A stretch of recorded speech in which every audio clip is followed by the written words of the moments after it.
안녕하세요. 백두산 금융연구소의 백두산입니다. 12월 17일 금요일 저녁 9시입니다.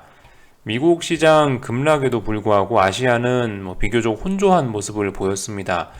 딱히 낙폭이 엄청 크다 이런 것도 아니고, 심지어 한국과 대만은 상승 마감하기도 하고요. 이렇게 혼조한 모습을 보이는 데는 아직까지 이 금융시장 참가자들이 제대로 된 이 방향성을 결정하지 못해서 그런 것 같다라는 생각이 듭니다. 무슨 이야기냐면, 수요일 날 밤에 FOMC 회의 했잖아요. 그리고 지금 목, 금, 이거래일밖에 안 지났다라는 거죠. 아직 이 FOMC 회의에 대한 영향, 이거에 대한 반응을 어떻게 할지도 아직 명확하게 결정되지 않은 상황이라고 생각을 합니다. 그리고 거기다 더해서 어젯밤에 FOMC도 불확실한데, 거기다 대고 어젯밤에 이제 유럽에서, 영국에서 기준금리 인상해버리고 유로존도 조금 긴축적으로 나섰죠. 유로존 긴축 같은 경우는 없던 재료란 말입니다. 이제 새롭게 등장한 이슈이기 때문에. 그러니까 이 FOMC에 대한 반응을 어떻게 할지, 또 새롭게 등장한 유로존에 대한 반응을 어떻게 해야 할지 시장 참가자들이 지금 고민을 하면서 이렇게 혼조한 모습을 보였다라고 생각이 돼요. 그래서 이런 이 어정쩡한 방향성, 이런 것들은 결과적으로 시간이 좀 지나고 나면 이제 명확히 밝혀지지 않겠냐 싶긴 합니다. 아무튼 이런 모습들이 나왔고요. 오늘은 일본도 무슨 재료가 있고 그렇더라고요. 일단 좀 하나하나 좀 내용을 살펴보자면, 일본 같은 경우는 오늘 어제 유럽이 긴축했다, 어제 미국이 급락했다, 물론 그런 영향도 있었지만 일본도 이제 어떤 중요한 정책적인 결정이 있었더라고요. 오늘 보니까요. 여기 보시면 일본은행은 전날부터 이어진 이틀간의 어쩌고저쩌고를 마치고 어쩌고저쩌고 해서 코로나19 대응 자금 지원 정책을 단계적으로 축소하기로 결정했다라고 밝혔다. 이런 내용이 써 있습니다. 그러니까 뭐예요? 이제 전 세계 선진국들이 수도꼭지를 잠그니까 일본 우리도 해야겠다라고 해서 일본 얘네들도 이제 뭔가를 하기 시작한 겁니다. 얘네들도 어쨌든 그죠? 뭔가 축소한대잖아요. 그죠? 얘네들도 일단 좀 긴축적으로 나선 거예요. 제가 봤을 때 일본은 이제 이런 영향을 받아서 오늘 시원하게 하락을 했다라고 생각하고요. 좀 많이 빠지긴 빠졌는데 아무튼 그죠? 그러니까 결과적으로 일본은 이 자리가 어떤 중요한 자리였던 것 같은데, 근데 이 자리를 결과적으로 넘었던 이게 일단 속임수가 12월 16일 날 어제 이 봉이 속임수였을 가능성이 좀 생긴 거죠. 그죠? 결과적으로 다시 시원하게 되돌렸습니다. 이건 일본 자체적인 어떤 재료가 있어서 되돌렸고요. 중국 같은 경우는 어쩌고 이렇게 말은 길게 써놨는데, 제 생각에 중국 같은 경우는 그냥 미국 긴축, 유럽 긴축 이런 거에 영향을 그냥 받았다라고 생각됩니다. 딱히 어떤 재료가 있었다라기보다는요. 그래서 단순히 어떤 기술적인 측면 이런 거 때문에 움직인 것 같은데, 아무튼 잘들 보셔야겠죠. 정고점 부근까지 올라와서 오버슈팅 같은 거 한번 줘놓고 여기를 기준으로 해서 지금 못 넘어가고 있다가 장대 음봉이 나온 거니까, 이 부근이 이제 이 부근이 튼튼한 어떤 저항이 되었을 가능성이 높겠죠. 연속성 기대해봐도 괜찮을 수 있을 거예요. 왜냐하면 중요한 라인을 오늘 붕괴시킨 거기 때문에 그럴 수 있다라고 생각합니다. 그래서 어쨌든 미국이나 유럽의 긴축 영향을 받았다, 그래서 중국은 하락을 했다라고 생각이 되긴 돼요. 근데 아무튼 재밌는 게 오늘 타이완이나 한국 같은 경우는, 코스피 같은 경우는 또 상승 마감을 하더라는 겁니다. 이거 참 어떻게 설명을 해야 될지 아무튼 뭐라 딱히 드릴 말씀은 없는데, 아무튼 개인적으로 코스피 같은 경우는 워낙 좁은 박스권 안에 있으니까 그냥 개인들 뒤통수 치는 측면에서 하루 정도 하루 이틀 정도 속임수 줄 수 있다라고 생각을 하고 있거든요. 그래서 아무튼 일단 잘 모르겠어요. 왜 오늘 한국이 갑자기 상승 마감을 했지? 어젯밤 같은 경우는 더군다나 미국이 급락하면서 반도체 지수들도 시원하게 폭락을 시켜놨단 말이야. 4% 폭락시켰죠. 근데도 불구하고 오늘 삼성전자는 또 슬그머니 상승 마감시키고요.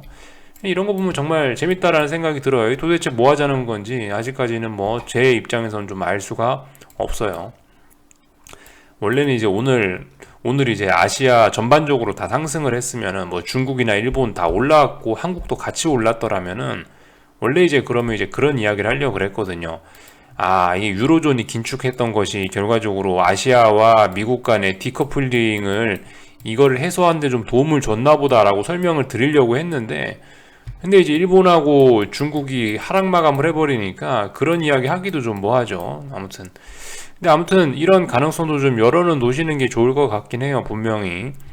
그러니까 미국의 긴축은 지금까지는 어쨌든 분명히 이게 아시아의 악재로 작용을 하는 게 맞았었는데, 아시아를 비롯한 신흥국에 악재로 작용하는 게 맞았는데, 어제부터 등장한 유럽의 긴축이라는 재료는 이거는 어떤 뭐 긴축이다, 뭐 긴축은 무조건 무섭다 이런 관점에서 좀 벗어나가지고 이 어떤 달러의 가치를 결정하는 이런 관점에서 보면 오히려 신흥국 주식시장에 도움이 될 수도 있는 점이긴 하거든요.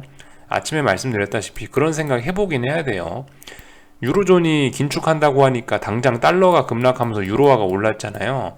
그러니까 오늘 그 아시아장 같은 경우 오늘 특히 원달러 환율 같은 경우는 1180원대까지 장중에 1177원 부근까지 터치를 하더라는 겁니다. 이런 점들이 오히려 아시아장을 비롯한 어떤 신흥국 주식시장에 도움이 될 가능성도 있긴 있어요. 어쨌든 그런 흐름들을 좀, 그러니까 이 다양한 가능성들을 열어놓고 좀 우리가 생각을 해봐야 된다라는 겁니다. 물론 지금 현재 상황으로 봐서는 유럽의 긴축이 딱히 신흥국에 도움이 되는 모습은 아니에요.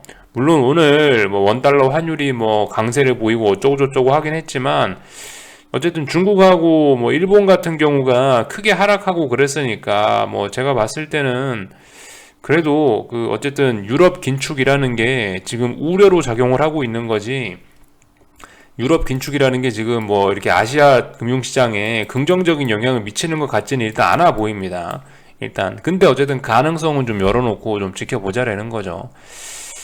아무튼 이게 정말 복잡해요. 이게 그 금융시장이라는 게 정말 복잡하게 얽히고 설켜 있어가지고 이런 때는 이런 관점으로, 이럴 때는 이런 관점을 적용을 해서 주식시장이 상승하기도 하고, 이럴 때는 말도 안 되는 막 저런 재료를 갖다 붙여서 하락 마감하기도 이러기 때문에, 하락 마감하기도 하고 그러기 때문에 어쨌든 머릿속에 다양한 생각들을 가지고 있는 거는 굉장히 중요합니다. 그래서 이 아침에 안 그래도 이야기 하려다가 아침에 바빠갖고 말씀을 못 드린 게 있는데, 뭐 예를 들면 오늘 아침에 박물관에서 스페셜 리포트를 해가지고 나왔어요. 뭐 딱 팔고 쉬어야만 하는 시기를 계산하는 법이랍니다. 연말 특집이래요. 뭐 한 번쯤 읽어보시면 도움이 될 수는 있는데, 이런 류의 글을 읽을 때는 좀 주의하자라는 이야기를 좀 드리고 싶었는데요. 이게 방금 말씀드렸다시피 이게 얽히고 설켜 있다 보니까 이런 뭐뭐 땡땡 하는 법 이런 거는 잘 없을 경우가 많아요.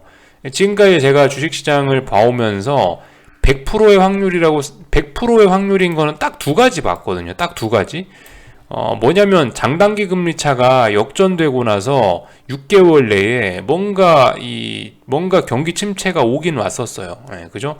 심지어 이번에도 그랬어요. 이번에도 장단기 금리 차 역전되고 나서 6개월 내에 코로나가 오면서 어쨌든 실물 경기가 박살이 났습니다. 이거 장단기 금리 차 역전은 100%의 확률로 그 6개월 내에 경기 침체를 불러오는 게 아직까지는 증명된 사실입니다.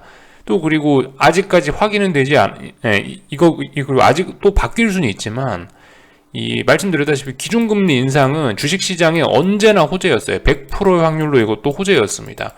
이거 두 가지는 제가 주식시장을 지금까지 보면서 100%의 확률이라고, 이건 사실이라고 이야기해 줄 수 있는 것들인데, 이건 사실이라고 이야기할 수 있겠는데, 근데 뭐 이거 말고는 솔직히 없는 것 같아요. 이거 말고는 뭐뭐 하는 법칙, 뭐 어떤 지표가 이렇게 나오면 무조건 이렇게 됩니다, 이런 거는 좀 어려운 것 같아요. 방금 말씀드렸다시피 주식시장은 다양한 요소들이 얽히고 설켜 있는 공간이고, 그리고 예전에 말씀드렸다시피 이게 주식시장은 생물과 같이 움직이는 거기 때문에 뭐 딱 팔고 쉬어야 하는 시기를 계산하는 조건이 있다, 이런 조건이 갖춰지면 무조건 쉬어라, 여러분들 이런 거는 조금 위험할 수 있다는 거, 그런 이야기를 좀 드리고 싶어요. 그리고 이런 측면에서 어쨌든 저는 긴축 우려라고 해서 주식시장이 하락할 수 있다라는 걸 계속 이야기하는 사람이긴 한데, 그렇다라고 해서 긴축하면 무조건 주식시장 하락, 이것도 위험할 수 있다고요. 긴축을 하면 뭐 통화 가치가 어떻게 되고, 그로 인해서 한국 시장에 영향이 어떻게 미쳐지고, 유럽엔 영향이 어떻게 미쳐지고, 이런 것들을 이렇게 좀 이런 식으로 생각을 해봐야 되는 거지. 무슨 법칙이 있다 해서 이 지표가 이렇게 나오면 이렇게 된다, 이거 위험할 수 있다는 거예요. 그런 측면을 좀 말씀드리고 싶습니다. 그래서 아무튼 요 글은 뭐 어쨌든 어떤 설명이나 이런 건 잘 해주는 글이니까 한 번쯤 뭐 그냥 가볍게 읽어보시면 좋을 것 같고요. 그걸 뭐 직접 이 한정된 시간에 다 읽어보진 않을 생각입니다. 아무튼 그래서 아침에 좀 드리려고 했었는데 시간 없어서 넘어갔던 이야기를 좀 하나 하긴 했고,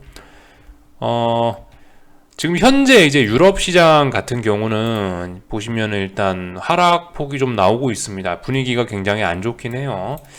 뭐 유럽 전반적으로 영국, 어제 기준금리 인상한 영국을 제외하고는 0.7%, 0.8%, 1% 가까이 이렇게 일단 낙폭을 보이고 있고, 유럽뿐만이 아니고 현재 미국도 그렇습니다. 미국 S&P, 나스닥 지금 개장 전인데 각각 0.3%, 0.8% 정도 이렇게 하락을 하고 있어요. 무슨 재료가 있나 찾아봤는데 일단 당장 눈에 띄는 거는 이거였습니다. 이거 그죠? 센트럴 뱅크가 센티멘트를 쳤다라는 요거 그죠? 어제 유럽 긴축했다, 요거 때문에 지금 하락하는 거래요. 뭐 조금 더 자세한 기사도 있는데, 뭐 ECB가 너무 ECB가 너무 인플레를 우습게 보는 것 같다라고 어떤 그 유명한 사람들이 몇 마디를 했대요. 근데 그러니까 그죠? 이런 점들이 긴축 우려를 다시 살린 거예요. 긴축 우려의 불씨를 살린 겁니다. 그래서 일단은 뭐 지금 주식시장이 흔들리고 있다라고 합니다. 제 생각엔 뭐 이거는 적절한 뭐 괜찮은 재료인 것 같아요. 어쨌든 유로존에서도 본격적으로 긴축 우려가 나오고 있고, 이 유로존의 긴축 우려가 다시 미국의 긴축 우려를 자극시키고 이런 점들이 나타나고 있는 것 같으니까 일단 뭐 그런 재료를 가지고 지금 하락하고 있는 거 자연스러워 보이고, 뭐 적당한 낙폭도 나오고 있는 것 같고, 일단 뭐 제가 봤을 때는 뭐 일단 지금까지는 전부 다 일단 그 논리적으로 설명이 가능하긴 합니다. 그럴듯한 재료로 그럴듯하게 빠지고 있어요. 그래서 이 정도를 좀 살펴봤고, 이 오늘 밤 S&P 같은 경우는 일단 우리가 기술적인 부분을 좀 이야기할 건데, 오늘 밤 미국 일단은 아랫부분 여기 직전 저점 자리가 어떤 지지력이 있는 거죠, 그죠? 여기. 그러니까 이 자리를 깨야지만 폭락이 나오던 급락이 나오던 이런 게 가능할 수 있다는 말입니다, 그죠? 근데 지금 이 자리를 쉽게 깰 수 있으련지는 알 수가 없죠. 솔직히 어설프게 개파락 출발해버리면 오히려 하방 경직성 강화되면서 반등도 올라올 수 있는 그런 자리이긴 해요. S&P의 경우 이런 점들을 좀 생각을 해보셔야 될 것 같고요. 나스닥 같은 경우는 지금 이제 여차하면 이제 직전 저점 정도는 금방 깨버릴 수 있는 위치에 와 있긴 합니다. 그죠? 조금만 개파락해도 금방 아래쪽으로 밀어버릴 수 있긴 한데, 나스닥도 지금 보시면 여기 전저점 자리가 분명히 어떤 지지력 자리로서 의미가 있는 자리입니다. 중요한 자리예요. 그러니까 어떻겠습니까? 결과적으로 얘도 오늘 지나치게 개파락을 많이 해버리면은 결과적으로 하방 경직성만 확인하고 이렇게 또 올라오는 꼴이 될 수도 있다고요. 그러니까 오늘 밤에 뭐 특별한 이슈가 없고 뭐 그렇다면은 이렇게 반등을 할 수도 있다라는 거를 생각을 해보셔야 되겠습니다. 근데 이제 뭐 혹시나 여기서 이제 오늘 밤에 아이구야 긴축 우려다 이러면서 여기서 이제 뭐 갑자기 긴축 우려가 진짜 심각하네요 이러면서 시장이 깜짝 놀래가지고 뭐 개파락 많이 출발해서 원웨이로 갈 가능성도 있긴 있는데, 솔직히 이런 건 좀 제한적일 것 같긴 해요. 일단 이런 거는 일단 제 상상에서는 일단은 좀 나오긴 힘들 것 같다라는 생각이 듭니다. 근데 뭐예요? 방금 전에 말씀드렸다시피 제 상상력의 한계는 이 정도까지인데요. 아마 대부분 트레이더들의 한계도 여기 정도일 것 같긴 한데, 대부분 다 여기 어디서 놀겠지라고 생각을 할 텐데, 근데 그죠? 여기 어디서 놀지 않고 어느 순간 여기를 탁 붕괴시키는 순간은 방금 말씀드렸다시피 모두의 상상을 벗어나는 거기 때문에 생각보다 큰 시세도 나올 수 있긴 해요. 근데 어떻게 될지는 잘 모르겠다라는 거. 아무튼 뭐 이런 이야기를 드렸고요. 오늘 밤 같은 경우는 나스닥 시장 같은 경우는 아침에 변동성 지수 보여드렸다시피 연속성 보여줘도 이상하지 않은 날이에요. 다만 이제 S&P 같은 경우는 모양이 조금 달라갖고, S&P 같은 경우는 이 부근에서 약간 좀 테스트가 좀 더 필요하지 않나 싶기도 합니다. 아무튼 이거는 각기 대응하셔야 될 것 같아요. S&P는 이런 모양이니까 이렇게 대응하시고, 나스닥은 이런 모양이니까 이렇게 대응하시고, S&P가 이렇게 되니까 나스닥도 이렇게 될 거야, 이런 생각은 좀 위험할 수 있고, 어쨌든 나스닥 숏 배팅 하신 분은 나스닥만 집중하시고요.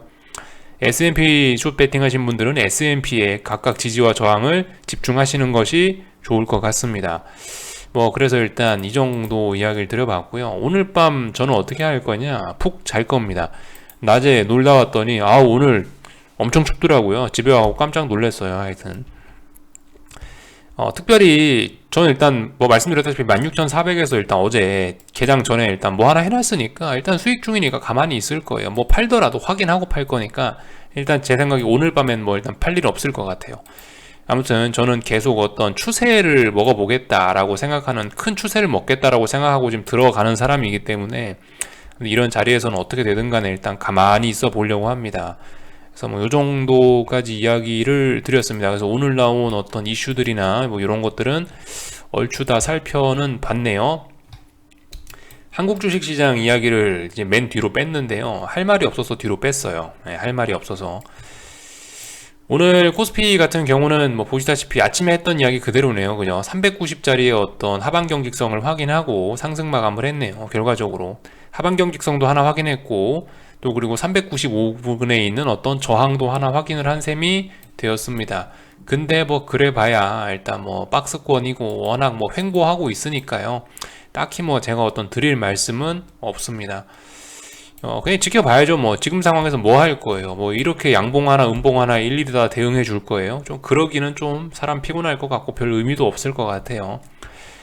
아무튼 이제 오늘 그 풋옵션들은 제가 아침에 그어놓고 나간 선이 있는데, 일단 이 선을 깨지는 않았네요. 그죠? 이 선 깨려면은, 이 선을 오늘 깼으면은 지수는 급등이 나올 수도 있었는데, 아시다시피 이 자리가 중요한 지지선이고 395라는 자리가 또 중요한 저항이기 때문에 결과적으로 오늘 어떤 유럽 긴축이라든가 미국 긴축 이런 이슈들에 대해서 어떻게 아직 반응할지 아직 세력들이 명확히 생각을 잘 정하지 않은 것 같으니 큰 자금 집행은 없었던 것 같고요. 그러니까 결국 이렇게 적당히 오를 수 있을 만큼 일단 올라서 마감을 한 것 같다. 이 정도 이야기를 드릴 수 있을 것 같습니다. 그래서 아무튼 지금 이제 콜이고 푸시고 양쪽 다들 일단 도끼는 어느 정도 좀 충전을 해놨어요. 다들 힘은 좀 모아놨습니다. 어디로 터트릴지는 알 수가 없는데요. 콜옵션들 같은 경우는 한 3, 4거래일 정도 어딘가에서 버티고 있죠. 살아날 수 있어요. 풋옵션들은 물론 오늘은 음봉이지만 보시다시피 어떤 얘도 이 쌍바닥 이런 거에 가능성이 없지는 않습니다. 그러니까 둘 다 어느 정도 살아날 수 있을 정도의 어떤 지지력 일단 이런 거 정도는 일단 만들어 놓은 거예요. 그래서 둘 다 어떤 둘 다 어디 한쪽이 쫄리고 이런 입장은 아닐 것 같아요. 이 정도 이야기 드렸고, 하여튼 삼성전자도 그래봐야 박스권, 아직까지 박스권이죠. 어디 박스권으로 보는 게 좋을까요? 대충 76,300원, 그리고 여기 78,000 몇백 원, 이 정도 자리 좁은 박스권, 이거 보시면 되겠죠. 이 정도 이야기 해 드렸습니다. 딱히 한국은 딱히 할 말이 없어요. 계속 워낙 좁은 구간에서 횡보하고 있으니까 이게 전 세계 흐름에 맞춰서 어떻게 가고 이런 게 없는 것 같아요. 그냥 오로지 개인들 뒤통수 쳐먹으려고 그냥 하여튼 사람들이 미국 시장 하락 마감했다고 해서 숏 포지션 볼 것 같으면 상승시켜버리고, 미국이 상승했네, 개인들이 이제 상승을 보겠다 싶으면 하락시켜버리고, 그거밖에 없는 것 같아요. 코스닥 시장도 그렇고요. 코스닥 시장도 좁은 박스권에서 그냥 깝깝하게 움직이고 있고 이평선만 잔뜩 모아놓고 있죠. 아무튼 내년에 어딘가로 이걸 이제 속 시원하게 역배열이 됐든 정배열이 됐든 만들어낼 것 같긴 한데, 아무튼 아직까지는 계속 박스권 안에서 이러고 있으니까 그죠? 다들 할 건 없을 것 같고요. 가만히 있는 것밖에 할 거 없죠. 일단 이 정도를 점검했습니다. 그래서 여기 정도에서 마칠게요. 한 주간 수고들 많으셨고요. 금요일이니까 주봉 한 번씩 좀 체크해 보시면 좋겠죠. 제가 주봉을 여기서 일일이 다 쳐다보진 않겠습니다. 그래서 일단 여기까지 할게요.